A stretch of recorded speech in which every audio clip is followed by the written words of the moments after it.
الرحمن علم القرآن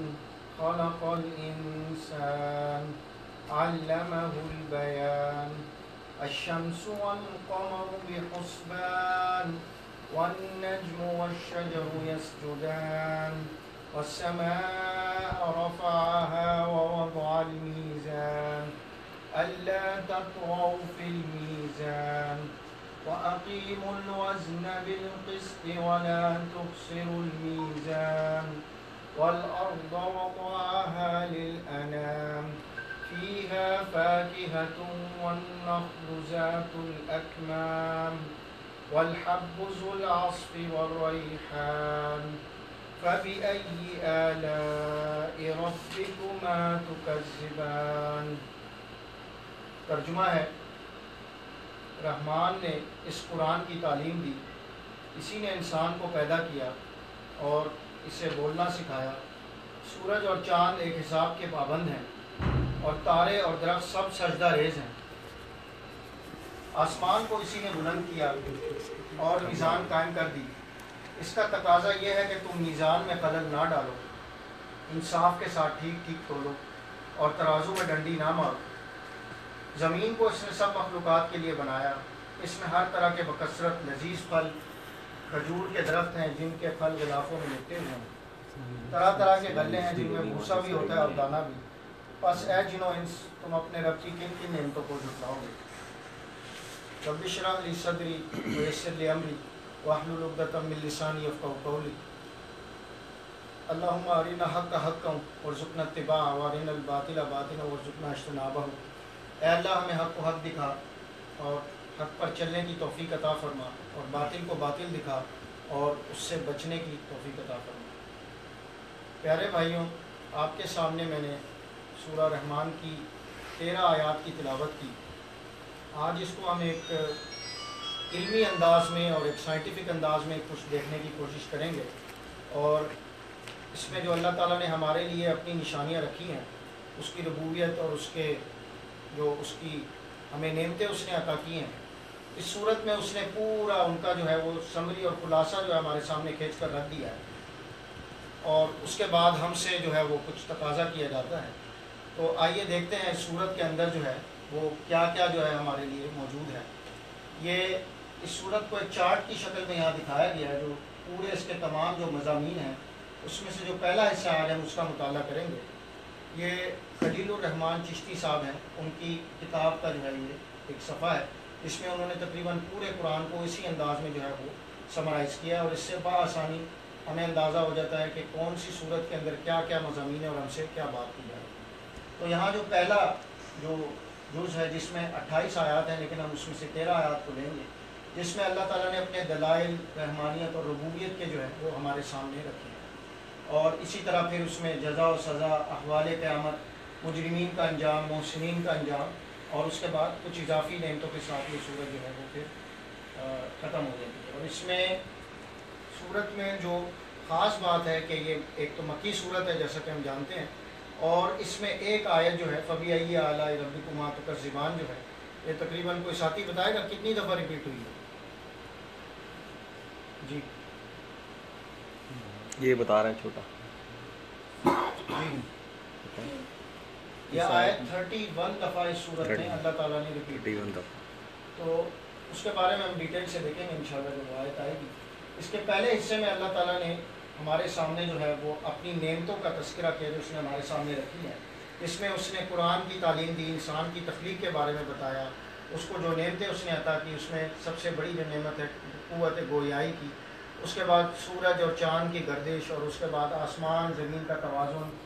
ہمیں جو نعمتیں اس نے عطا کر رکھی ہیں، پھل اور دوسری دیگر چیزیں، اس کے یہاں اللہ تعالیٰ نے اپنی تمام نشانیاں جو ہیں ان کا تذکرہ کیا ہے۔ اب ہم دیکھتے ہیں پہلی جو آیت ہے، اس میں اللہ تعالیٰ فرماتا ہے الرحمن، یہ اللہ تعالیٰ کے صفاتی نام میں سے صفاتی نام ہے، اور اس میں جیسا کہ ہم جانتے ہیں کہ یہ رحمت کے مادے سے نکلا ہے، اور اس میں اللہ تعالیٰ کی جو رحمت ہے وہ جیسے سمندر ٹھاٹے مارتا ہوا سمندر ہے، اس میں جوش اور ہیجان ہوتا ہے، وہ اللہ تعالیٰ کی رحمت اس میں بھرپور موجود ہے۔ تو اس کے ریفرنس ایک حدیث ہے ہمارے سامنے، نبی صلی اللہ علیہ وسلم کا فرمان ہے، یہ صحیح بخاری کی حدیث ہے۔ اس کا ترجمہ ہے کہ اللہ نے رحمت کے 100 حصے بنائے اور اپنے پاس میں سے ان میں 99 حصے رکھے اور صرف ایک حصہ زمین پر اتارا، اور اس کی وجہ سے تم دیکھتے ہو کہ مخلوق ایک دوسرے پر رحم کرتی ہے، اور یہاں تک کہ گھوڑی بھی اپنے بچے کو سم نہیں لگنے دیتی بلکہ سموں کو اٹھا لیتی ہے اور کہیں اس بچے کو اس سے تکلیف نہ پہنچے۔ تو ہم دیکھتے ہیں کہ اللہ تعالیٰ نے جو اپنی رحمت کا جو مظہر ہم دنیا میں اس کی مخلوق میں دیکھتے ہیں، اس نے جو اتار رکھا ہے، اس کی مختلف ہم روز و شب جو ہے اس کے دلائل ہم دیکھتے ہیں، اور کہ اس نے اپنی مختلف مخلوقات میں جو ہے اس کے ہم جو ہے جب اس کا جائزہ لیتے ہیں ہمیں اندازہ ہوتا ہے کہ اللہ تعالیٰ نے اپنی مخلوق میں جو ہے وہ رحمت اور رحم جو ہے وہ اتارا ہے۔ تو یہی اس نے اپنی تمام جو مخلوقات ہے اس کا اس نے احاطہ کر رکھا ہے۔ فرمایا جاتا ہے علم القرآن، کہ اسی نے قرآن سکھایا، یعنی کہ رحمان نے قرآن سکھایا، یعنی کہ اس کی رحمت کا سب سے بڑا اور پہلا مظہر ہے کہ اس نے اپنی مخلوق کو جو ہے وہ قرآن سکھایا۔ اس میں اس نے انسانوں کو اور جنوں کو اس کام کے لیے چنا، اور فرشتے اور پیغمبر کے ذریعے سے اس نے ہمیں جو ہے یہ کلام ہمارے تک پہنچایا، اور انسان کو پیدا کرنے کے بعد اس نے ایسے نہیں چھوڑ دیا بلکہ اس نے اس کی ہدایت کا اور اس کی رہنمائی کا پورا اس نے بندوبست کیا، اور جو انسان پہلے سے نہیں جانتا تھا وہ تمام باتیں اللہ تعالیٰ نے اس میں جو ہے قرآن میں ہمارے لیے اتاری۔ ہم کسی بڑی یونیورسٹی میں پڑھتے ہیں یا کسی بڑے استاد سے پڑھتے ہیں مشہور جگہ سے، ہم بڑے فخر سے بتاتے ہیں کہ ہم نے فلانی یونیورسٹی کے ہم طالب علم ہیں، فلانے استاد سے ہم پڑھے ہوئے ہیں، فلانی جگہ سے ہمیں اجازت ملی ہوئی ہے۔ یہاں پڑھانے والی اور سکھانے والی علم کی ذات کون ہے؟ اللہ سبحانہ تعالیٰ کی ذات ہے جو تمام کائنات کا علم بہت باریک بینی کے ساتھ رکھتا ہے، وہ ہمارا استاد ہے، معلم ہے، اور ہمیں وہ قرآن کی تعلیم دے رہا ہے۔ تو اس سے بڑی ہمارے لیے فخر اور اس کی بات کیا ہوگی کہ ہمیں جو ہے وہ ڈائریکٹ رحمان جو ہے وہ ہمیں اپنے علم کے ذریعے سے ہمیں سکھا رہا ہے۔ اس کی میں چند مثال آپ کے سامنے رکھوں گا کہ قرآن کا جو نظم ہے اس کے اندر جو ہمیں نالج جو دیا جا رہا ہے، ایک آیت کی مثال میں آپ کے سامنے رکھتا ہوں کہ اس ایک آیت کے اندر اگر اس کے سیگمنٹس کو دیکھا جائے تو کس طرح اس کے الفاظ اور ان کا چناؤ اور اس کے جو مضامین ہیں اللہ تعالیٰ نے اس میں کس قدر ایک نظم اور ایک سیمیٹری جو ہے وہ رکھی ہوئی ہے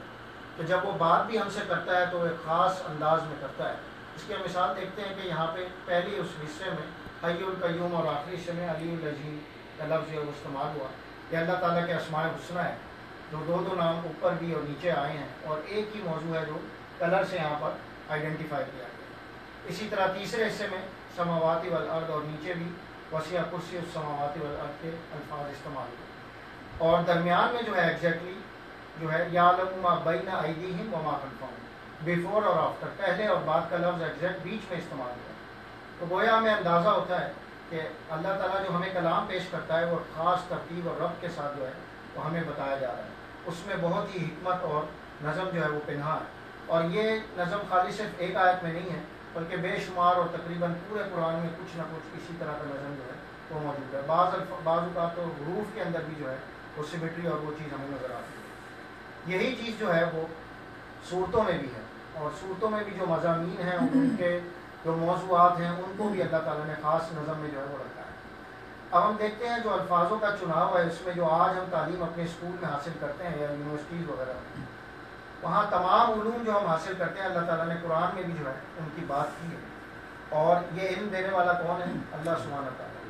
جو علم انسان کے پاس موجود نہیں ہے وہ آہستہ آہستہ ڈسکور کر رہا ہے، اللہ تعالیٰ نے تمام چیزوں کو اس مناسبت کے ساتھ رکھا ہے جس چیز کی جتنی اہمیت ہے، اور تمام علوم جو ہم حاصل کرتے ہیں وہ ہماری کتاب کے اندر کے ذریعے سے اللہ تعالیٰ ہمیں سکھا رہا ہے۔ اس کے بعد ہم دیکھتے ہیں کہ یہ دنیا میں واحد کتاب ہے، اس کا سورہ نساء میں ایک بات میں تذکرہ کیا جاتا ہے کہ افلا یتدبرون القرآن ولو کان من عند غیر اللہ لوجدوا فیہ اختلافا کثیرا، کہ کیا یہ لوگ قرآن میں غور نہیں کرتے کہ اگر یہ قرآن سوائے اللہ کے کسی اور کی طرف سے ہوتا تو وہ اس میں بہت اختلاف پاتے۔ آج ہم دیکھتے ہیں دنیا میں جو ہمارے پاس تورات اور زبور اور انجیل جن شکلوں میں موجود ہیں، یہ احمد دیدات کی کتاب کا ایک پیج ہے جس میں مختلف زمانوں میں یہاں پر ٹائم بھی لکھا ہوا ہے 1611 1881 اور 1952 کہ اس دورانیے میں یہ تمام کتابیں جو آسمانی آئی تھیں جب انسان نے اس میں اپنے ہاتھ ڈالے تو پھر تحریفات کے باوجود وہ جو ہے محفوظ نہیں رہی۔ تو آج ہم دیکھتے ہیں کہ انسان کا کلام جو ہے یہ اس میں جیسے ہی رد و بدل ہوتی ہے کس قدر جو ہے اس میں جو ہے وہ تنازع اور تنازعات پائے جاتے ہیں اور اس میں اختلافات پائے جاتے ہیں. لیکن کیونکہ یہ اللہ کا کلام ہے اور اس نے اس کی حفاظت کا ذمہ لیا ہے، ہم دیکھتے ہیں اس کی کوئی بھی بات میں نہ اصلاح کی گنجائش ہے نہ رد و بدل ہوتی. جبکہ ہم دیکھتے ہیں آج ہمارے اسکول کی کتابوں میں اور دوسری دنیا کی تمام کتابوں میں ہمیشہ اصلاح اور ریویژنز ہوتی رہتی ہیں. ہمارے اپنے اسکول کی کتابیں وقتاً فوقتاً ان میں تبدیلیاں رونما ہوتی ہیں. یہاں سے ہمیں اندازہ ہوتا ہے کہ ہمارے پاس جو کلام موجود ہے یہ کس قدر اہمیت کا حامل ہے. اس کے مقابلے میں ہمارے پاس آج دنیا کی کوئی چیز جو ہے وہ موجود نہیں ہے. یہی علم جو ہے اللہ تعالیٰ فرماتا ہے سورہ علق میں اقرأ باسم ربک الذی خلق خلق الانسان من علق اقرأ وربک الاکرم الذی علم بالقلم، کہ پہلی ہی آیت میں ہمیں وہ بات بتا دی جاتی ہے جو آج کی کسی یونیورسٹی میں ہمیں نہیں بتائی جاتی. آج انسان کتنی یونیورسٹی میں تمام ہم دیکھ رہے ہیں کہ کتنی ایڈوانس دور ہے اور نالج انسان کا موجود ہے، لیکن اس کے اندر ہمیں یہ نہیں پتہ لگے گا کہ ہماری اپنی زندگی کا مقصد کیا ہے، ہم کون ہیں، ہمیں کس نے بھیجا ہے. لیکن یہ پہلی ہی وحی قرآن کی جو ہے اس میں بتا دیا جا رہا ہے خلق الانسان، اقرأ باسم ربک الذی خلق خلق الانسان من علق، کہ انسان کو اللہ تعالیٰ نے پیدا کیا جمع وطن سے. یعنی پہلی ہی اس میں اللہ تعالیٰ بتا رہا ہے کہ انسان کو کسی خالق نے تخلیق کیا اور اس کو جمع و خون سے پیدا کیا. تو یہاں پہ ہمیں میڈیسن کا علم جو ہے وہ ساتھ ہی شروع ہو جاتا ہے. یعنی کہ گویا شروع میں ہی ہمیں وہ بات بتا دی جاتی ہے جو آج کا تمام علوم اور ادارے ہمیں نہیں بتا پا رہے. آج ہم دیکھ رہے ہیں کہ قدر ریسرچ ہو رہی ہے، سب کچھ ہو رہا ہے، لیکن اس کے باوجود بھی تمام دنیا کے بڑے بڑے پی ایچ ڈی اسکالرز اور سب دنیا میں جتنے بھی موجود ہیں وہ ان بنیادی جو ہے علم پر نہیں پہنچ پا رہے، کیونکہ یہ کلام جو ہے وہ آسمانوں سے آیا ہے اور یہ دنیا کا علم جو ہے وہ نہیں ہے. فرمایا جاتا ہے سورہ قمر کی آیت میں وَلَقَدْ يَسَّرْنَا الْقُرْآنَ لِلذِّكْرِ فَهَلْ مِن مُدَّكِرٍ، کہ ہم نے اس نصیحت کو، قرآن کے نصیحت کو ہم نے آسان کر دیا، ہے کوئی سمجھنے والا. آج ہم دیکھتے ہیں کہ اس کتاب کے ساتھ ہمارا کیا تعلق ہے اور اس کتاب کو ہم کتنا جانتے ہیں. اگر کوئی ہم سے پوچھے کہ اس کتاب میں سے ہمیں چند باتیں بتا دی جائیں یا کچھ باتیں ہمیں یاد ہوں، تو بہت ہی ہمارے کم ساتھی ہوں گے جو ایسا کر پائیں، کیونکہ ہم نے اس کتاب کے ساتھ جو ہے وہ انصاف نہیں کرتے ہیں. کہ ایک تو کتاب عربی میں ہے اور اس کے بعد ہم جو ہے وہ صرف بعض اوقات ثواب کی نیت سے یا اس کے فضائل کی نیت سے ہم اس سے مستفید ہو گئے. لیکن اس کی ایک ایک آیت میں جو اللہ تعالیٰ نے موتی اور ہار پروئے ہیں ان صورتوں میں، اس میں بے شمار معلومات ہمارے پاس آتی ہیں. اور اس کے بعد بھی اللہ تعالیٰ نے فرما دیا کہ ہم نے اس ذکر کو بہت ہی آسان کر دیا ہے کوئی سمجھنے والا. یعنی جب تک ہم اس کتاب کے ساتھ وقت اور ٹائم نہیں لگائیں گے ہم اس قیمتی خزانے سے جو ہے وہ محروم رہ جائیں گے، جو ہمیں اللہ تعالیٰ نے ایک بہت بڑی نعمت جس کا وہ یہاں وہ تذکرہ کر رہا ہے کہ وہ رحمان ہے، اس نے ہماری ہدایت کا بندوبست کیا ہے اور وہ ہمیں علم سکھا رہا ہے. آگے فرمایا جاتا ہے خلق الانسان، کہ اسی نے انسان کو پیدا کیا. یہاں آپ کچھ مختلف نظام دیکھ رہے ہیں جو انسان کے جسم میں بیک وقت چل رہے ہیں. یہ اس کی چند مثالیں ہیں. یہاں اس کمرے میں اے سی لگا ہوا ہے جس کا کام یہ ہے کہ یہاں پہ 24 یا 25 ڈگری جتنا یہاں پہ ہم نے سیٹ کیا ہوا ہے اس کمرے میں مینٹین کر کے رکھیں. اسی طرح ہمارے جسم میں جو اللہ تعالیٰ نے پھیپھڑوں کا اور یہ سانس کا نظام لگا رکھا ہے، یہ ہماری باڈی میں 37 ٹمپریچر کو مینٹین رکھتا ہے. اور ہمیں پتہ ہے کہ اگر ہمارے جسم کا ٹمپریچر ذرا سا اوپر اور نیچے ہو تو پھر ہمارے ساتھ کیا ہوتا ہے. اور ساری عمر ہمارے ساتھ یہ نظام جو ہے وہ بڑی خوبصورتی کے ساتھ جو ہے وہ کام کر رہا ہوتا ہے. اسی طرح ہماری باڈی کا اسٹرکچرل سسٹم ہے، ذرا سی ہمیں چوٹ لگتی ہے تو پھر ہمیں پتہ لگتا ہے کہ ہمارا ہاتھ جو بآسانی بہت سارے کام کر رہا ہوتا ہے تو وہ اس سے ہمیں اس کی اہمیت کا اندازہ ہوتا ہے. اسی طرح باڈی کا جو سرکولر سسٹم ہے، سائیکلک سسٹم ہے جو بلڈ سرکولیشن کرتا ہے، اس کی تعداد اتنی بڑی ہے کہ دنیا کا 3 دفعہ چکر لگنے کے باوجود جو ہے وہ کچھ جو ہے وہ لینتھ جو ہے اس کی پھر بھی بچ جاتی ہے. یعنی اللہ تعالیٰ نے اتنی زیادہ جسم کے اندر وائرنگ کر رکھی ہے. اور اسی طرح آخری جو آپ دیکھ رہے ہیں جسم کا سینسری سسٹم ہے، خالی زبان کے اوپر اللہ تعالیٰ نے 8,000 سے 10,000 سینسر لگا رکھے ہیں جو ہمیں ٹیسٹ برڈس کا کام کرتے ہیں اور ہمیں ذائقہ اور مختلف قسم کے ذائقے ہمیں دیتے ہیں. اور آج ہم جانتے ہیں انفارمیشن ٹیکنالوجی کا دور ہے. اگر ہم نے اپنا یہ آج جو میں بات کر رہا ہوں اگر اس کو ریکارڈ کرنا ہو 45 منٹ کی جو میں آج بات انشاءاللہ آپ کے سامنے رکھوں گا تو 32 GB کا ہمیں کارڈ چاہیے اور اس سے کم میں جو ہے وہ بات ریکارڈ نہیں ہو پائے گی. لیکن ہم دیکھتے ہیں کہ بچپن سے لے کے جب تک انسان زندہ رہتا ہے تب تک ہمارا یہ جسم اور ہمارا دماغ ہماری آڈیو اور ویڈیو جو ہے وہ ریکارڈ کر کے ہمارے دماغ میں محفوظ رکھتا ہے. اور اس کے بعد سرچ انجن بھی موجود ہے. آپ نے کوئی بھی انفارمیشن لینی ہو، آپ ذرا سا سوچتے ہیں تو وہ معلومات جو ہے فوراً آپ کے ذہن میں آ جاتی ہے. تو بیک وقت یہ جو بہت سارے نظام ہمارے سامنے چل رہے ہیں، یہ اللہ تعالیٰ کی خلاقی اور اس کی صنائی کی نشانیاں ہیں جو اس نے ہمارے سامنے مختلف آیات کی شکل میں رکھی ہیں. اور یہاں ایک الفاظ میں خلق الانسان کہ اس نے انسان کو پیدا کیا. اور ہم جانتے ہیں کہ انسان کی پیدائش جو ہے، آج ایک چھوٹا سا خلیہ کافی ہوتا ہے ایک پانی کا، جس سے پورا انسان جو ہے وہ تخلیق ہو جاتا ہے. ہم جانتے ہیں کہ آج ہمیں پتہ ہے کہ ڈی این اے کے اندر کم از کم 70,000 سے زیادہ انسائکلوپیڈیا کا ڈیٹا موجود ہے، جس سے پورا انسان جو ہے وہ تخلیق ہو جاتا ہے. اور اس کا ایک چھوٹا سا حصہ پروٹین ہوتا ہے.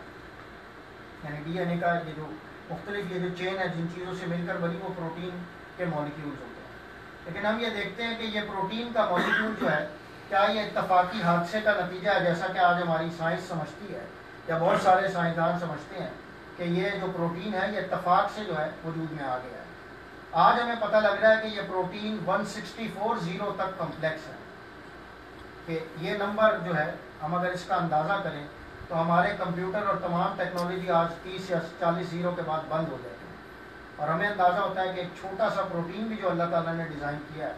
اس کی جو کیمسٹری اور کمپلیکسٹی ہے وہ اتنی زیادہ ہے کہ 164 زیرو تک جا کر وہ بیلنس رہتا ہے. تو کیا یہ اتفاقی حادثے کا نتیجہ ہے؟ لیکن بہت سارے سائنسدان اور بہت سارے آج نالج والے لوگ، کم از کم 1 بلین سے زیادہ لوگ آج یہ مان رہے ہیں کہ یہ اتفاق یا چانس کا ذریعہ ہے، یہ بغیر کسی خالق کے جو ہے وجود میں آ گیا ہے. اب ہم دیکھتے ہیں کہ انسان بھی جو ہے وہ کوشش کر رہا ہے کہ جیسی اس کو چیزیں دنیا میں نظر آتی ہیں وہ اس کی نقالی یا اس کی جو ہے وہ کوشش کر رہا ہے. 10-15 سال کے بعد بھی یہ جو ہاتھ آپ کے سامنے ہے، یہ انڈا اور سیب کا فرق جو ہے وہ پکڑنے سے قاصر ہے. انڈا پکڑتا ہے تو نیچے گر جاتا ہے، زیادہ زور سے پکڑتا ہے تو ٹوٹ جاتا ہے. لیکن ہمارا ہاتھ روز و شب جو ہے یہ کام بڑے آرام سے جو ہے سارے انجام دیتا ہے. اس کا مطلب ہے وہاں بھی پیچھے جو ہے وہ اس کی خلاقی اور صنائی جو ہے وہ موجود ہے، جس کی وجہ سے ہم یہ کام بآسانی کرتے ہیں. اسی طرح یہ تو انسان کی تخلیق تھی، لیکن اب دیکھتے ہیں آسمان اور زمین کی طرف. ہمارا نظام شمسی جو ہے اس کے حوالے سے فرمایا جاتا ہے ان فی خلق السماوات والارض واختلاف اللیل والنہار لآیات لأولی الالباب. یہ سورہ حج کی آیت ہے کہ زمین اور آسمانوں کی پیدائش اور دن، رات اور دن کے باری باری آنے میں ان ہوش مندوں کے لیے بہت سی نشانیاں. یعنی کہ یہ جو آسمان اور زمین ہمارے سامنے ایک مستحکم نظام موجود ہے، یہ اللہ تعالیٰ کی نشانیوں میں سے ایک نشانی ہے. کس کے لیے؟ جو لوگ غور و فکر کرتے ہیں، جو ہوش رکھتے ہیں، ان میں جو ہے وہ اس کو یاد کرتے ہیں اور اس پر غور و فکر کرتے ہیں. اب جو ہم نے نظام شمسی دیکھا تھا، ہمیں پتہ ہے کہ آج 40 سال کی مسافت کے باوجود انسان اپنے سولر سسٹم سے بھی باہر نہیں نکل سکا. لیکن یہ جو ایک نیلا سا نقطہ یہاں پہ آپ کو نظر آ رہا ہے، اس نقطے کے بھی اندر ایک چھوٹا سا نقطہ ہے جو پورا ہمارا نظام شمسی ہے. اور یہاں پر جتنے نقطے نظر آ رہے ہیں یہ کم از کم 300 ارب نقطے موجود ہیں، جو ہر نقطہ نظام شمسی ہے، جس کی اپنی زمینیں اور اپنے سیارے موجود ہیں. اور دو نقطوں کے درمیان کم از کم فاصلہ 900 ارب ٹریلین کلومیٹر. یہاں سے ہمیں اندازہ ہو جاتا ہے کہ کائنات کی وسعت جو ہے وہ کتنی بڑی ہے. لیکن یہ تو ایک کہکشاں ہے. آج تمام روشنیاں جو ہمارے پاس آ رہی ہیں، جتنے حصے کو ہم اسکین کر سکیں، اور وہ کافی بڑا حصہ ہے، اس میں یہاں پہ جو ہمیں ایک لال نقطہ نظر آ رہا ہے، یہ صرف ایک کہکشاں ہے. اور باقی میں پھر کلسٹر اور سپر کلسٹر اور اس سے بڑے بڑے اجسام جو ہے وہ کائنات میں موجود ہے، جس کو آج انسان نے اپنی آنکھ سے دیکھ لیا. اور یہ فی الحال وہ کائنات ہے جو جس کا انسان نے مشاہدہ کیا ہے. سورہ مومنون میں فرمایا جاتا ہے لَخَلَقُ السَّمَاوَاتِ وَالْأَرْضِ أَكْبَرُ مِنَ الْخَلْقِ النَّاسِ وَلَكِنَّ أَكْثَرَ النَّاسِ لَا يَعْلَمُونَ. کہ آسمان اور زمین کا پیدا کرنا انسانوں کو پیدا کرنے کی بنسبت زیادہ بڑا مشکل کام ہے، مگر اکثر لوگ نہیں جانتے. اب ایک مثال اور میں آپ کے سامنے رکھوں گا. یہ سورہ حج کی آیت ہے کہ یا ایھا الناس ضرب مثل فاستمعوا لہ ان الذین تدعون من دون اللہ لن یخلقوا ذبابا ولو اجتمعوا لہ وان یسلبهم ذباب شیئا لا یستنقذوه منہ ضعف الطالب والمطلوب ما قدر اللہ حق قدرہ ان اللہ لقوی عزیز. کہ لوگوں ایک مثال دی جاتی ہے، ذرا غور سے سنو. جن معبودوں کو تم خدا کے سوا چھوڑ کر پکارتے ہو، وہ سب مل کر ایک مکھی بھی پیدا کرنا چاہیں تو وہ نہیں کر سکتے، بلکہ اگر مکھی ان سے کوئی چیز چھین لے جائے تو وہ اسے چھڑا بھی نہیں سکتے۔ مدد چاہنے والے بھی کمزور اور جن سے چاہی جاتی ہے وہ بھی کمزور۔ ان لوگوں نے اللہ کی قدر ہی نہ پہچانی جیسا کہ اس کے پہچاننے کا حق ہے۔ واقعہ یہ ہے کہ قوت اور عزت والا تو اللہ ہی ہے۔ یہاں پہ جو آپ کو چہرہ نظر آ رہا ہے یہ کسی بڑی اللہ تعالیٰ کی تخلیق کا نہیں ہے، بلکہ اس کی مخلوقات میں ایک معمولی ترین مثال اللہ تعالیٰ نے سامنے رکھی ہے،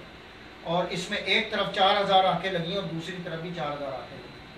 اور یہ ایک کمپاؤنڈ کیمرہ لینس سسٹم ہے جو آج انسان ابھی تک نہیں بنا پایا۔ کوشش جاری ہے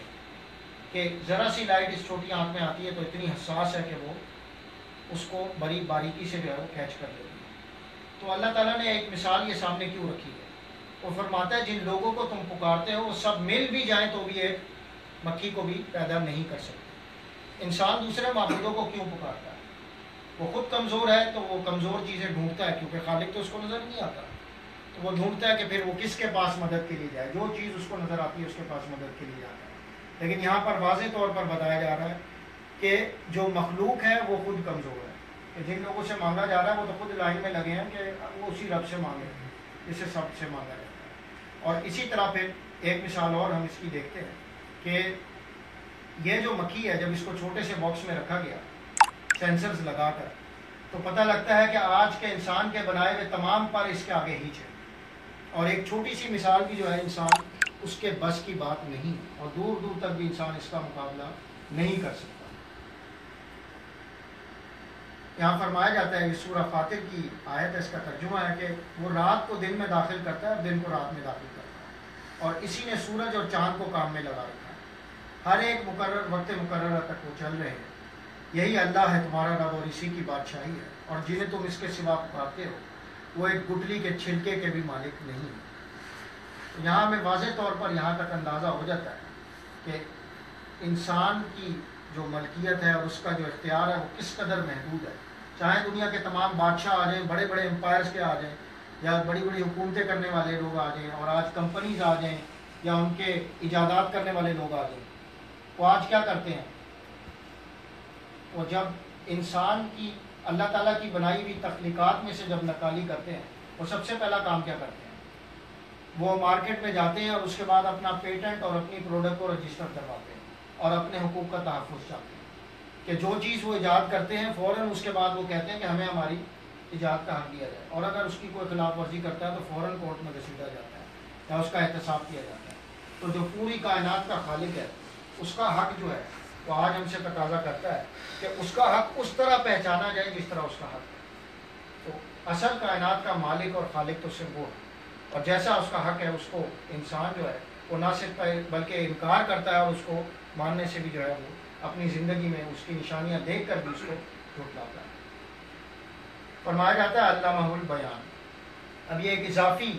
ہمیں انسان کی پیدائش کے بعد اس کی ایک خاص صفت کا جو ہے وہ ذکر کیا جا رہا ہے کہ اللہ تعالیٰ نے انسان کو بولنا سکھایا۔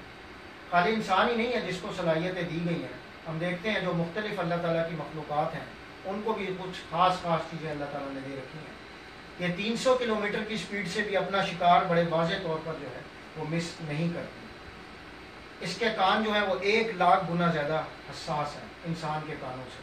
اور اسی طرح یہ ناک جو ہے جب انسان کے انسٹرومنٹ تمام استعمال ہو جاتے ہیں اس کے بعد پھر ان کو لایا جاتا ہے، کیونکہ ان کی جو ناک ہے وہ انسانی یا تمام بنائے ہوئے آلات سے اور بہت زیادہ حساس ہے، کم از کم 1,00,000 گنا زیادہ یہ ناک جو ہے وہ حساس ہے، اور یہ 2.5 سیکنڈ کی سپیڈ میں 100 کلومیٹر کی سپیڈ میں جو ہے یہ چیتا جو ہے دنیا کی زمین پر چلنے والی مخلوقات میں سب سے تیز جو ہے وہ رفتار جو ہے اللہ تعالیٰ نے اس کو دی ہوئی ہے۔ انسان کے پاس یہ سب صلاحیتیں موجود نہیں ہیں، لیکن ان تمام مخلوقات کو اللہ تعالیٰ نے کچھ خاص صلاحیتیں دے رکھی ہیں اور یہ ان کا بھرپور استفادہ کرتے ہیں۔ لیکن اللہ تعالیٰ نے انسان کو جو صلاحیت ابھی جس کا یہاں تذکرہ کیا تھا کہ اللہ تعالیٰ نے انسان کو بولنے کی صلاحیت دی، ایسا کیسے ہے؟ انسان کو جو دماغ کا حجم دیا گیا ہے وہ تمام مخلوقات سے کم از کم 3 گنا بڑا ہے، اور اس کی وجہ سے انسان جو ہے وہ بہت انٹیلیجنٹ اور بہترین سوچنے اور بولنے والی مخلوق ہے۔ تو گویا باقی تمام چیزیں انسان کی کمزور ہیں، لیکن یہ صلاحیت اللہ تعالیٰ نے انسان کو ایسی لگا کر دی ہے جس کی بنیاد پہ اللہ تعالیٰ نے انسان کو اشرف المخلوق بنایا اور اپنا نائب چنا۔ لیکن کس کام کے لیے؟ کہ جب اس نے بہترین کلام دیا اور اس کے بعد بہترین انسان کو وہ کہتا ہے کہ لقد خلقنا الانسان فی احسن تقویم، کہ اس نے انسان کو بہترین ساخت پر پیدا کیا ہے، تو پھر اس کو یہ جب بہترین چیزیں دی ہیں تو ان کا مصرف بھی پھر بہترین ہونا چاہیے. یعنی کہ جو اس نے سب سے بڑی نعمت دی ہے، کون سی نعمت دی ہے؟ قرآن کی جو نعمت دی ہے، یعنی اس کا علم انسان سیکھے اور آگے سکھائے. حدیث میں ہے کہ خیرکم من تعلم القرآن وعلمہ، کہ تم میں سے بہترین وہ ہے جو قرآن سیکھے اور سکھائے. تو یہ جو بولنے کی ہمیں صلاحیت دی ہے، ان سے ہم روز و شب کتنا کام لیتے ہیں. اس سے اسی کی وجہ سے ہمیں جو ہے وہ ہمارا رزق اور ہر چیز تمہاری چیزیں منسلک ہے. لیکن اگر یہی کام ہم، یہی صلاحیت جو ہے وہ اگر اللہ کے اس کام میں اہم ترین ہماری جو ذمہ داری ہے اس میں استعمال کریں گے تو ہماری آخرت کے لیے بھی اور دنیا کے لیے بھی جو ہے ہمارا یہ بہترین جو ہے وہ ذریعہ ہوگا. فرمایا جاتا ہے کہ الشمس والقمر بحسبان، کہ سورج اور چاند ایک حساب کے پابند. ہم دیکھتے ہیں کہ ہمارا جو سورج ہے وہ چاند سے کتنا بڑا ہے؟ کم از کم 400 گنا جو ہے وہ سورج بڑا ہے. زمین 109 یا 110 گنا بڑا ہے کم و بیش، تو چاند جو ہے وہ ہمارے سورج سے 400 گنا چھوٹا اور سورج سے 400 گنا بڑا ہے. لیکن ہم دیکھتے ہیں کہ اللہ تعالیٰ نے کیسا نظام بنا کر رکھا ہوا ہے کہ جب ہم آسمان پہ خاص دنوں میں جو آج ہم نے کیلکولیٹ بھی کر رکھے ہیں اس میں ہم دیکھتے ہیں کہ آسمان پر ہمیں یہ منظر میں یہ دونوں ایک جیسے نظر آتے ہیں. کیا یہ اتفاق کے حادثے کا نتیجہ ہے کہ یہ معجزاتی طور پر جو ہے دونوں ہمیں ایک جیسی شکل کے نظر آتے ہیں؟ اور آج ہم نے پوری صدی کے یہ کیلکولیٹ بھی کر ڈال دیا ہے کہ پوری صدی میں جو سورج گرہن لگیں گے اس کو ہم نے پہلے سے اس کا حساب لگا کر ڈال دیا ہے. جب ہم نے اس کا حساب لگا کر ڈال دیا ہے تو اس کا مطلب ہے پیچھے سے بھی کسی نے ان کا حساب جو ہے وہ مقرر کر کے رکھا ہوا ہے. یہی بات اللہ تعالیٰ فرماتا ہے کہ الشمس والقمر بحسبان، کہ سورج اور چاند ایک حساب سے مقرر ہے. فرمایا جاتا ہے والنجم والشجر یسجدان، کہ تارے اور درخت سبھی سجدہ ریز ہیں. کہ یہ جو اللہ تعالیٰ نے مخلوقات پیدا کر رکھی ہیں آسمانوں پر بھی اور زمین میں بھی، آج ہم دیکھتے ہیں کہ یہ ستارے اربوں سال سے جل رہے ہیں اور یہ اپنا کام جو قانون اللہ تعالیٰ نے ان کے لیے مقرر کر دیا ہے اس سے ذرا سے بھی باہر نہیں جاتے. ان ستاروں کا مقصد کیا ہے؟ ان کے پیٹ کے اندر اتنا بڑا جو ہے وہ نیوکلیئر فرنس ہے اور انرجی موجود ہے جس سے اللہ تعالیٰ نے تمام ایلیمنٹ پیدا کیے. خاص طور پہ جو دھاتیں ہیں، جو میٹلز ہیں، وہ ان کے پیٹوں میں پیدا کی گئی اور اس کے بعد ان کو پھاڑ کر پھیلا دیا گیا. سورہ حدید میں اللہ تعالیٰ فرماتا ہے کہ ہم نے لوہے کو اتارا ہے. تو انہی بڑے بڑے ستاروں کے اندر اللہ تعالیٰ نے ان مختلف معدنیات کو ہمارے لیے تیار کیا. لیکن یہ اربوں سالوں سے جس کام کے لیے اللہ تعالیٰ نے ان کے لیے مقرر کر رکھا ہے یہ اس سے ذرا سا بھی تجاوز نہیں کرتے. اور اسی طرح ہم جو شب و روز جو درخت اور پھل جو ہم استعمال کرتے ہیں، ہم جانتے ہیں کہ آم کی جو گٹھلی ہے اس سے کیلا یا سیب پیدا نہیں ہوگا، بلکہ وہی چیز پیدا ہوگی جس کو اللہ تعالیٰ نے اس کے لیے پیدا کیا. اور بے شمار پھل اور مختلف مثالیں ہمارے سامنے ہیں کہ جو قانون اللہ تعالیٰ نے ان کے لیے میزان مقرر کر کے رکھا ہوا ہے وہ اس سے تجاوز نہیں کرتے. گویا پوری کائنات میں ہمیں ایک نظم و ضبط اور میزان نظر آتا ہے جو ہمیں ایک خاموشی سے دعوت دے رہا ہے. فرمایا جاتا ہے والسماء رفعہا ووضع المیزان، کہ آسمان کو اسی نے بلند کیا اور میزان قائم کر دیا. اوزون سے تو سب ساتھی واقف ہوں گے، لیکن یہ ہماری زمین کا مقناطیس ہے جو زمین کی 7ویں تہہ ہے، جو قریب کے آسمان کی تہہ ہے، جو زمین میں جو لاوا ہے اس کے طوفان آنے کی وجہ سے جو ہے یہ میگنیٹک فیلڈ جو ہے یہ پروڈیوس ہو. اور اس فیلڈ کی وجہ سے ہمیں سورج کی بنفشی اور نیوکلیئر شعاؤں سے ہمیں تحفظ ملتا ہے. اگر یہ فیلڈ ذرا سی کمزور ہو جائے تو ہماری زمین پر جو تحفظ ہے وہ 1 منٹ میں ختم ہو جائے گا. اللہ تعالیٰ نے ہمارے لیے ایک میزان اور ایک نظام جو ہے وہ توازن قائم کر رکھا ہے جو بڑی باریک بینی کے ساتھ آج ہم دیکھ رہے ہیں. اور ہمیں پتہ ہے کہ دوسرے سیاروں پر یہ تمام نعمتیں جو ہے وہ موجود نہیں ہیں، اور ہمارے اپنے سیارے پر اللہ تعالیٰ نے یہ تمام سہولتیں ہمیں فراہم کر رکھی ہیں کہ اس نے ایک خاص تناسب کے ساتھ جو ہے وہ ہمیں اس دنیا میں رکھا ہوا. ذرا سے آگے اور پیچھے ہوں تو ہمیں پتہ ہے کہ ہمارے جو وینس اور مارز ہیں ان میں آج حیات موجود نہیں ہے، کیونکہ وہ گولڈی لاک زون میں نہیں ہے یا گرین زون میں موجود نہیں ہے جہاں زندگی کے لیے جو ہے وہ موضوع نظام جو ہے وہ اللہ تعالیٰ نے ہمارے لیے قائم کر رکھا ہے. یہ تمام باتیں اور مثالیں اللہ تعالیٰ ہمیں کیوں دینا چاہتا ہے اور وہ ہم سے کیوں چاہتا ہے کہ ان پر غور و فکر کیا جائے؟ وہ فرماتا ہے انسان کو نصیحت اب وہ کر رہا ہے کہ اللہ تطغوا فی المیزان، کہ تاکہ تم میزان میں خلل نہ ڈالو. یعنی پوری کائنات میں جو اتنی بڑی ہمیں کائنات وسیع اور عریض جس کو آج سمجھنا بھی انسان کے لیے قاصر ہے، وہ خاموشی سے ہمیں یہ دعوت دے رہی ہے کہ اس پوری کائنات میں جو ہے اس نے ایک بیلنس قائم کر رکھا ہے،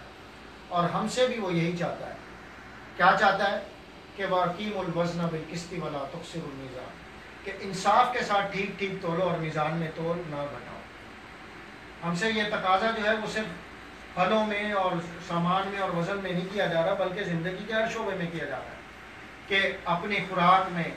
اپنے حقوق میں، اپنی عدالتوں میں، اپنے اسکولوں میں، اپنے کاموں میں، لوگوں کے ساتھ جو حقوق ہیں، اپنے معاشرے میں اور پوری دنیا میں جو ہے اس نظم و ضبط اور انصاف کا مظاہرہ کیا جانا چاہیے۔ اور وہ کہہ رہا ہے کہ اس کو قائم کرو، کہ جیسا کہ اس نے ہمیں بتایا ہے، اور یہ میزان اس نے ہمیں کیسے بتایا۔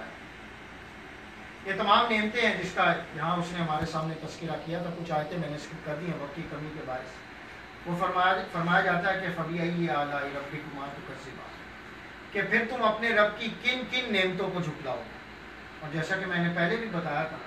کہ یہ آیت 31 مرتبہ جو ہے سورت میں دہرائی گئی کہ انسان کو تمام نعمتیں اور نشانیاں دکھانے کے بعد اس کو یہ آیت بار بار ہر نعمت کے ساتھ دہرا کر بتائی جا رہی ہے۔ کیوں دہرائی جا رہی ہے؟ ہم دیکھتے ہیں کہ مکی دور میں جس وقت یہ صورت نازل ہو رہی تھی، اس وقت کفار مکہ کا اور اس وقت کے جو لوگ موجود تھے جن تک یہ پیغام پہنچ رہا تھا، ان کا کیا رویہ تھا؟ جس وقت یہ سورت جو ہے عبداللہ بن مسعود رضی اللہ عنہ نے یہ سورت جو ہے پہلی دفعہ جو ہے وہ کوئی سورت جو ہے وہ خانہ کعبہ میں جا کر اعلانیہ پیش کی گئی اور کفار مکہ کو سنائی گئی، تو انہوں نے ان کا استقبال تھپڑوں کے ساتھ کیا اور ان کا چہرہ جو ہے لہو لہان کر دیا، اور وہ واپس بڑی مشکل سے جو ہے وہ پہنچے۔ تو ہم اندازہ کرتے ہیں کہ سورت کس طرح شروع ہو رہی ہے؟ الرحمن کے نام سے شروع ہو رہی ہے، اور رحمان جو ہے وہ اپنی پوری نعمتوں کا تذکرہ جو ہے وہ انسان کے سامنے رکھ رہا ہے۔ لیکن جو انسان ہے جب اس تک یہ پیغام پہنچتا ہے تو وہ کس قسم کا رویہ جو ہے ان آیات کے ساتھ جو ہے وہ اپناتا ہے۔ تو بار بار اس کو جو ہے دہرا کر میسیج دیا جا رہا ہے۔ کیا میسیج دیا جا رہا ہے؟ ایک بچے کو ایک دفعہ بتایا جاتا ہے کسی بات کے بارے میں، وہ نہیں مانتا تو پھر دوہرا کر بتایا جاتا ہے، پھر دوہرا کر بتایا جاتا ہے، بار بار دوہرا کر بتایا جاتا ہے، حتیٰ کہ پھر اسے جو ہے وہ سزا دی جاتی ہے جب اس کو بات سمجھ میں نہیں آتی۔ ایک مہینے میں 31 دن بھی ہوتے ہیں، یعنی کہ روز اللہ تعالیٰ انسان سے ہمیں بہت ساری نعمتیں جو ہے وہ ہمیں دے کر جو ہے یہ بات ہمیں بتانا چاہ رہا ہے کہ انسان سمجھ جائے جو اس کو نعمتیں دی جا رہی ہیں، اس سے جو ہے آگے جو ہمارے لیے میسج آئے گا وہ ہمارے لیے سبق ہوگا کہ وہ یہ نعمتوں کا ہم سے تذکرہ کیوں کر رہا ہے۔ کیونکہ آج ہم دیکھتے ہیں دنیا میں جتنی سہولتیں ہم حاصل کر رہے ہیں، کیا وہ ہمیں مفت میں حاصل ہوتی ہیں؟ ہم آج بل دینا بند کر دیں تو یہ سہولتیں تمام جو ہے وہ بند ہو جائیں گی۔ 1 مہینے 2 مہینے سے زیادہ کوئی بھی انتظار نہیں کرے گا کہ جو انہوں نے ہمیں اس لوگوں نے سہولتیں دے رکھی ہیں فوراً ہم سے ان کا حساب لیا جاتا ہے۔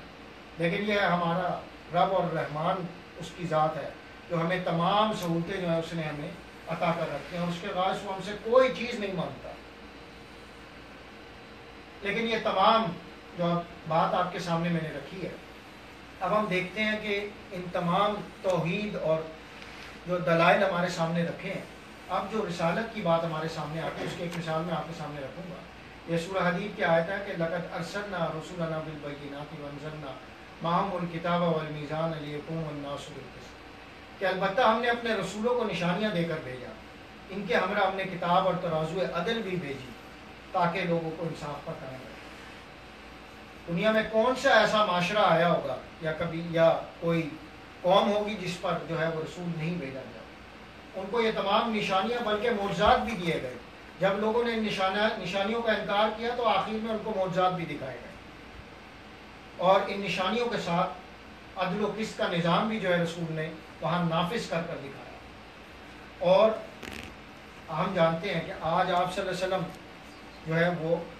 دنیا میں جب تشریف لے جا چکے ہیں، اس کے بعد اب کوئی نبی نہیں آئے گا، اور آپ صلی اللہ علیہ وسلم نے حجت الوداع کے موقع پر تمام مجمع جو اس وقت موجود تھا، 1 لاکھ سے زیادہ کا مجمع موجود تھا، آپ نے سب لوگ صحابہ سے گواہی لی اور 3 دفعہ آسمان کی طرف اٹھا کر جو ہے وہ شہادت دی کہ میں نے تو اپنا کام کر دیا، الا هل بلغت، کہ کیا میں نے اپنا پیغام جو ہے وہ پہنچا نہیں دیا؟ تو تمام لوگوں نے کہا کہ ہم اس کے گواہ ہیں، اور 3 دفعہ آپ صلی اللہ علیہ وسلم نے گواہی لی، اور اس کے بعد جو ہے وہ ذمہ داری جو ہے آپ صلی اللہ علیہ وسلم کے ذریعے سے ان لوگوں کے کندھوں پر آ گئی، اور انہوں نے اپنا تمام کام کیا۔ تو آج ہمارے تک جو ہے ہم دیکھتے ہیں کہ یہ تمام میسج جو ہے ہمارے پاس محفوظ ہے. اور یہ ذمہ داری صرف اس امت کو نہیں دی گئی تھی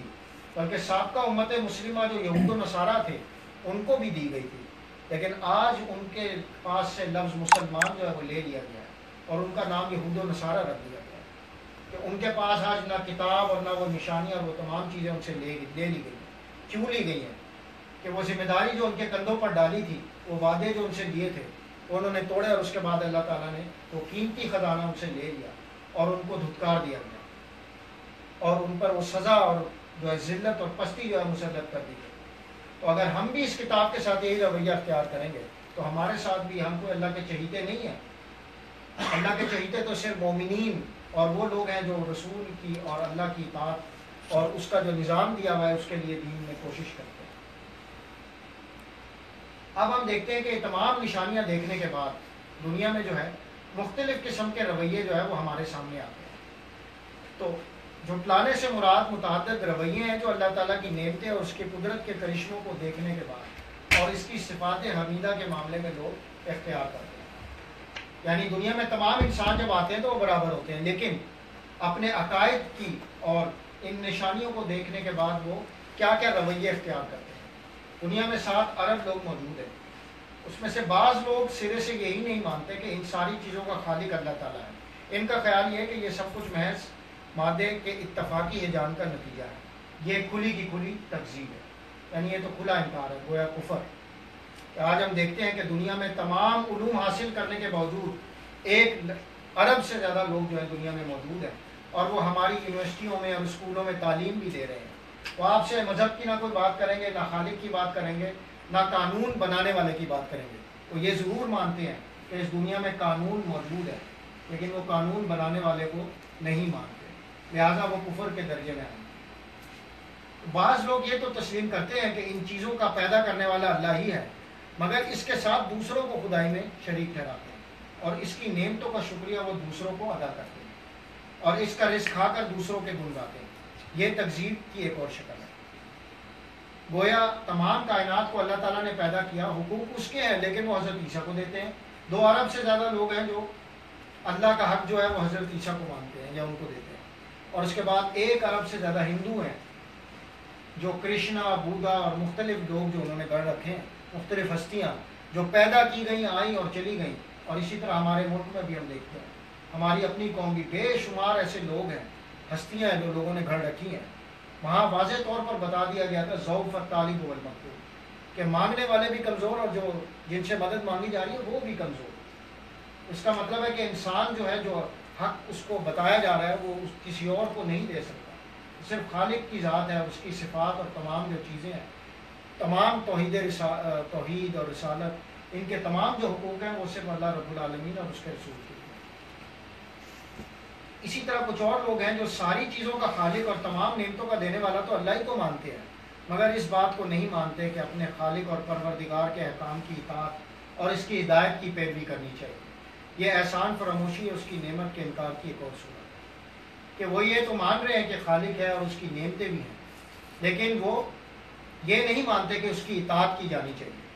یعنی اس کے حق کو بھی مان رہے ہیں اور اس کو بھی مان رہے ہیں، لیکن اس کی اطاعت وہ نہیں کرتے. آج ہم دیکھتے ہیں بے شمار مسلمان ہیں،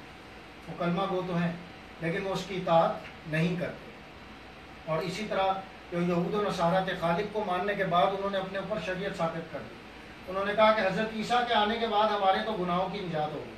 ان کے خون سے ہمیں اب کسی کی ضرورت نہیں ہے کیونکہ وہ قربانی دے چکے ہیں،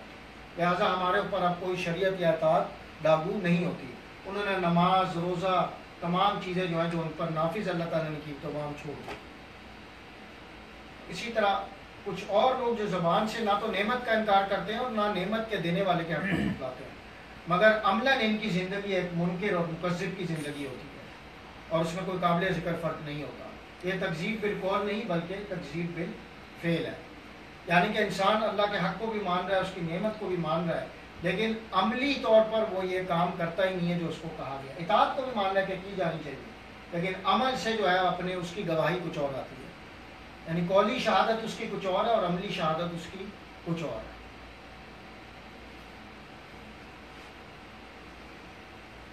تو ہمیں جو ہے اللہ تعالیٰ نے اب یہ تمام دلائل جو ہے دیکھنے کے بعد جب انسان اسلام کے دائرے میں داخل ہوتا ہے اور تمام جو اللہ تعالیٰ نے اطاعت کے لیے جو ہمیں چیزیں بتائی ہیں جب اس کو ماننے کے لیے وہ تیار ہو جاتا ہے، پھر سورہ حج میں جہاں ہم نے کچھ آیتیں سورہ حج کی اس سے پہلے بھی دیکھی، وہاں پر انسان کو مزید جو ہے وہ ہدایت کی جاتی ہے کہ یا ایھا الذین آمنوا ارکعوا واسجدوا واعبدوا ربکم وافعلوا الخیر لعلکم تفلحون، کہ اے لوگوں جو ایمان لائے ہو، اب ان سے بات کی جا رہی ہے جو ایمان لائے ہیں۔ اس سے پہلے ہم نے دیکھا تھا اللہ تعالیٰ کن سے مخاطب تھا، یا ایھا الناس، وہاں کوئی احکام اور حکم موجود نہیں تھا، وہاں صرف انسان کو ایمان لانے پر دعوت دی جا رہی تھی، توحید، رسالت، آخرت کی دعوت وہاں پر ان آیات میں اللہ تعالیٰ نے رکھی تھی۔ لیکن یہاں پر اب کیونکہ مومن ایمان لے آئے ہیں تو ان سے کیا فرمایا جا رہا ہے کہ رکوع اور سجدہ کرو، اپنے رب کی بندگی کرو، یعنی کہ یہ جو انسان کا جتنا بڑا دماغ ہے اس کو کہا جا رہا ہے اس کو جھکا دو، یہ جو تمام صلاحیتیں ان کو نیچے رکھ دو۔ اور آج ہم دیکھتے ہیں کہ ہم بڑی خوشی خوشی جو ہے وہ سیلفیاں لیتے ہیں اور اپنے آپ کو فخر سے جو ہے وہ دنیا میں پیش کرتے ہیں، وہ اپنے نفس کی بڑھوتری ہم چاہتے ہیں، اور دنیا میں ہم ادنائی کی بجائے جو ہے وہ کیا رویہ جو ہے ہم اختیار کرتے ہیں۔ یہ تو ایک مثال ہے، اس طرح کی بے شمار مثالیں ہم اپنی زندگی میں اپنے آپ کو کیا کیا نہیں سمجھتے، لیکن یہاں انسان کو کیا نصیحت کی جا رہی ہے کہ وہ اپنے آپ کو جھکا کر رکھے، اور پھر یہی چیز 1 گھنٹے نہیں، دن میں 23 گھنٹے میں سے 1 گھنٹے نماز فرض ہے، پورے سال میں 1 مہینے کے روزے فرض ہیں، حج زندگی میں 1 دفعہ آتا ہے، یہ ارکان اسلام جو ہے وہ زندگی کے چند اوقات کار میں ہے، لیکن باقی تمام زندگی کے اوقات کار میں بھی ہمیں کہا جا رہا ہے کہ جیسے آپ نے وہ ڈسپلن ان عبادتوں کے ذریعے سے سیکھا ہے، اب دنیا میں بھی اس کی اسی طرح اطاعت کی جائے، یعنی پوری زندگی میں انسان جو ہے اس کی جو زندگی ہے وہ اس ارکان اسلام اور اطاعت میں جو ہے انسان کی زندگی گزرے، گویا وہ تمام امور جو انجام دیتا ہے انہی اعمال کے ذریعے سے اپنی گواہی دے کہ اللہ کی اطاعت اور رسول میں جو ہے اس کے شب و روز کی تمام زندگی کی مثالیں جو ہیں۔ پھر مزید فرمایا جاتا ہے کہ وفعلوا الخیر، اور خیر اور بھلائی کے کام کرو۔ اب یہ انفرادی کام کے بعد ہمیں اجتماعی کاموں کی طرف جو ہے وہ توجہ دلایا جاتا ہے، اور پھر فرمایا جا رہا ہے لعلکم تفلحون، شاید کہ تم فلاح پاؤ، وہ اگر تمہاری نیت صحیح نہیں ہے تو ہو سکتا ہے یہ تمام اعمال جو ہے وہ کینسل کر دیے جائیں، اگر نیت صحیح ہے تو شاید کہ پھر اللہ تعالیٰ ہمیں کامیابی جو ہے وہ نصیب کرے۔ پھر فرمایا جاتا ہے وجاہدوا فی اللہ حق جہاد هو اجتباکم وما جعل علیکم فی الدین من حرج ملۃ ابیکم ابراہیم هو سماکم المسلمین من قبل وفی ھذا لیکون الرسول شہیدا علیکم وتکونوا شہداء علی الناس، کہ اللہ کی راہ میں جہاد کرو جیسا کہ اس کے جہاد کرنے کا حق ہے، اس نے تمہیں اپنے کام کے لیے چن لیا ہے اور دین میں تم پر کوئی تنگی نہیں رکھی، قائم ہو جو اپنے باپ ابراہیم علیہ السلام کی ملت پر، اس نے پہلے بھی تمہارا نام مسلم رکھا تھا اور اس قرآن میں بھی تمہارا یہی نام ہے، تاکہ رسول تم پر گواہ اور تم لوگوں پر گواہ۔ یہ بات ہم پہلے سن چکے ہیں کہ ہمیں کس کام کے لیے جو ہے وہ چن لیا گیا ہے، اور اس نے کوئی اس میں ہمارے لیے مشکل نہیں رکھی، یہ ہمیں کوئی نئی بات نہیں بتائی جا رہی، بلکہ تمام سلسلہ انبیاء اور کار انبیاء وہی ہے جو آج ہمیں بتایا جا رہا ہے، کہ وہی حضرت ابراہیم علیہ السلام کی سنت ہے جو ہمیں بتائی جا رہی ہے، ان کا نام بھی مسلم تھا اور ہمارا نام بھی مسلم ہے، تو ہمارے لیے اس میں مشکل بات کیا ہے؟ ہمارے لیے تو اور آسانی ہے کہ ہمیں تو پہلے سے جو ہے وہ ہم خانہ کعبہ کا اور ان تمام نعمتوں کا طواف کرتے ہیں، اور اللہ تعالیٰ نے یہ تمام جو ہے وہ وراثتیں ہمیں پہلے سے دے رکھی ہیں، اس سے بڑی ہمارے لیے خوش نصیبی کی اور کیا بات ہے۔ اور پھر فرمایا جاتا ہے رسول کی اپنی امت پر گواہی، جیسے کہ ہم نے پہلے بھی دیکھا کہ رسول جو ہے وہ امت پر گواہ ہوگا اور ہم وہ لوگوں پر گواہ ہوں گے۔ تو سورہ نساء میں ایک اور بات ہمیں فرمائی جاتی ہے فَكَيْفَ إِذَا جِئْنَا مِنْ كُلِّ أُمَّةٍ شَهِيدٍ وَجِئْنَا بِكَ عَلَىٰ هَٰؤُلَاءِ شَهِيدًا يَوْمَئِذٍ يَوَدُّ الَّذِينَ كَفَرُوا وَعَصَوُا الرَّسُولَ لَوْ تُسَوَّىٰ بِهِمُ الْأَرْضُ وَلَا يَكْتُمُونَ اللَّهَ حَدِيثًا، کہ ترجمہ ہے کہ پھر سوچو کہ اس وقت کیا یہ کریں گے جب ہم ہر امت میں سے ایک گواہ لائیں گے اور ان لوگوں پر تمہیں یعنی اے محمد صلی اللہ علیہ وسلم گواہ کی حیثیت سے کھڑا کریں گے۔ اس وقت وہ سب لوگ جنہوں نے رسول کی بات نہیں مانی ہوگی اور اس کی نافرمانی کرتے رہے ہوں گے تمنا کریں گے کہ کاش زمین پھٹ جائے اور وہ اس میں سما جائے، وہاں یہ اپنی کوئی بات اللہ سے چھپا نہ پائے۔ ہم اندازہ کریں کہ اس دن جس دن کا ہمیں یقین ہے اور ہمیں پتہ ہے کہ ایک دن ایسا پیش ہونے والا ہے جس میں ہمارے تمام اعمال رب کائنات اور تمام مخلوقات کے سامنے پیش کیے جائیں گے، اور تمام امتیں جو وہاں موجود ہوں گی ان کے رسول وہاں پر گواہ ہوں گے، اور اگر آپ صلی اللہ علیہ وسلم نے جن پر ہم ایمان لاتے ہیں اگر انہوں نے ہمارے خلاف گواہی دے دی ان اعمال کی بنیاد پر جو ہم دنیا میں کر کر آئے ہوں گے، اگر ہم نے ان کی امت مسلمہ کا جو فریضہ ہمیں دیا گیا وہ ہم نے نہیں کیا یا اس میں کوتاہی کی، اگر انہوں نے ہمارے خلاف گواہی دے دی تو پھر ہم کام کریں. ہم ذرا اس کا اندازہ لگائیں اور آج یہ تمام جو بات ہم نے سنی ہے اس کے تناظر میں ہم اپنا جائزہ لیں کہ آج ہماری زندگی کے روز و شب جو ہیں وہ اللہ کے دین کے اور اس کے وقت کے لیے زیادہ صرف ہوتے ہیں یا دنیا میں یا اپنی فیملی کے ساتھ یا تمام اور اپنی دنیا میں اوقات کار میں. اللہ نے منع نہیں کیا ان چیزوں میں، لیکن ہمیں اپنی دین کی ترجیحات کو آج واضح کرنا ہوگا اور یہاں سے ہم عہد کر کے اٹھیں کہ آج اگر اپنی ترجیحات کو ہم چینج نہیں کرتے تو کل کو کھڑے ہو کر ہم کیا جواب دیں گے. گواہی تو ہم سے یہاں دنیا میں بھی اور وہاں بھی لے لی جائے گی، اور ہم دیکھتے ہیں کہ اللہ تعالیٰ دنیا میں بھی نتیجہ نکال کے دکھاتا ہے کہ یہاں سے اٹھانے سے پہلے بھی قوموں پر عذاب آیا ہے کہ جب یہ تمام نشانیاں دکھائے جانے کے باوجود انہوں نے انکار کیا تو پھر ان پر عذاب مسلط کر دیا گیا. اور پوری انسانی تاریخ آج اس پر گواہ ہے، اور یہ آخری امت ہے جس کے سامنے تمام تعلیمات جو ہیں وہ واضح کر دی گئی ہیں. اور ان تمام باتیں جو آج آپ کے سامنے میں نے پیش کی ہیں یہ کسی معجزات سے کم نہیں ہے، اور یہ ہمارے اوپر حجت ہے کہ آج یہ تمام معلومات ہمارے پاس آ جانے کے بعد ہمارے پاس صرف ایک ہی راستہ رہ جاتا ہے کہ جو ذمہ داری ہمارے اوپر ڈالی گئی ہے یہ بہت بڑی ذمہ داری ہے کہ اس کا ہم حق ادا کرنے کی کوشش کریں اور اس کے دین کے لیے جو ہم کوشش کریں. جیسے کہ یہاں فرمایا گیا کہ جہاد کرو جیسے کہ اس کے جہاد کرنے کا حق ہے. جہاد سے مراد یہاں قتال نہیں ہے کہ ہم لوگوں کو قتل کرنا شروع کر دیں، بلکہ اس کے دین کے لیے کوشش کریں کہ جتنی اس نے ہمیں استطاعت اور صلاحیتیں دی ہیں ان سب سے ہم اس کا اتنا ہی استعمال کریں جتنا ہم دنیا کے کاموں میں استعمال کر کے دنیا میں جو ہے وہ کامیاب ہو جاتے ہیں. یہی کامیابی وہ ہمیں دین میں اور دنیا میں بھی دے گا اگر ہم اس رسول کی